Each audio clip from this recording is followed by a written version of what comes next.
அப்புறம் சிவா சொல்ல மறந்துட்டேன். வனிதா உன்னை கேட்டதை சொல்ல சொன்னான். அப்புறம் சபோ நானும் உன்கிட்ட ஒன்று கேட்கணும்னு நினைச்சேன். வனிதா ஏன் என்ன கேட்கணும் சொல்லு.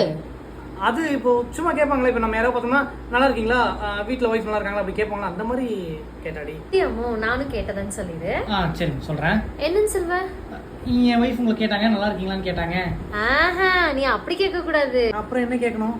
வனிதா உங்க ஆபீஸ்ல வேலை பார்க்குற எல்லார்கிட்டையும் வீட்டுல நல்லா இருக்காங்களா, ஒய்ஃப் நல்லா இருக்காங்களா, குழந்தை நல்லா இருக்கலாம் இப்படி கேட்கறது சம்பளம் கொடுக்காங்களான்னு கேளு.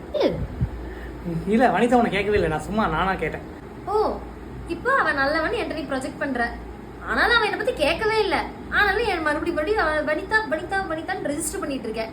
ஏன்னா அவன் நல்லவன் நான் நம்பணும். அப்பதானே நீ அவன் வெளியே கூப்பிட்டா போக முடியும். அன்னைக்கு நான் சொன்னல வனிதா அந்த பொண்ணுதான் இவன், நாளைக்கு நீ வீட்டுக்கு கூட்டிட்டு வருவ.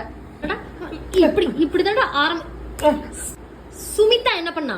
சுமிதா நல்லவன் நல்லவன் நல்லவன் நல்லவன் என்ன பண்ணா கடைசியில? நாம போட்டாளா அதே மாதிரிதான் வனிதாவும் பண்ணுவான்.